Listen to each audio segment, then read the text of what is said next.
What's up, Ravens fans? Welcome to another week of OTA takeaways as we wrap up this phase of the offseason program and head into mandatory minicamp next week.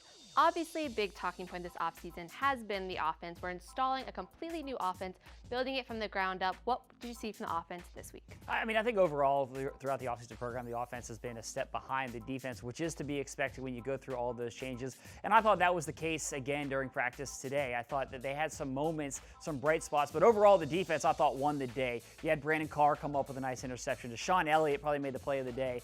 Tyus Bowser is a player on defense who I thought had a nice day. You're looking to see some of these young pass rushers emerge. Tyus Bowser's in the mix with Tim Williams, Shane Ray, and I thought that Tyus flashed at times. He zipped through an open spot of the offensive line at one point, would have come up with a sack for Lamar Jackson, also came up with a pass breakup, so he's showing his versatility.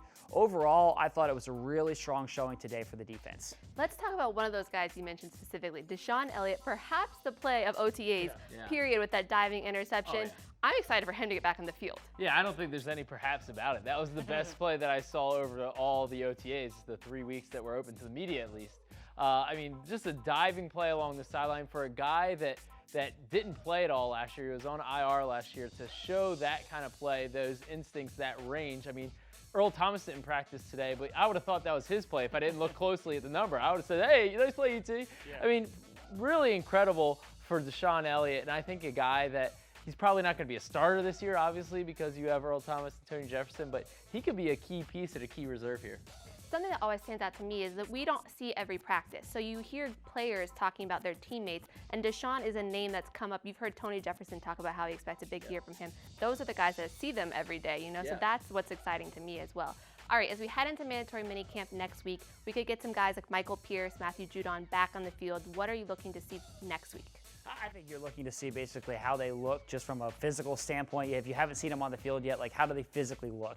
And so that'll be a chance to see that. And then also, I just always like seeing the full complement of guys on the field at one time. You look at this defense, we've seen pieces of it, but we haven't seen the entire band together yet this offseason. Getting Judon, Pierce, Earl Thomas, maybe even Tony Jefferson a little bit on the field at once. Now all of a sudden that defense looks a whole lot more like the defense that was the top-ranked defense last year. A lot of those pieces back. That's what I'm eager to see. Well, obviously, a lot of people are concerned about the pass rush with Terrell Suggs and Za'Darius leaving.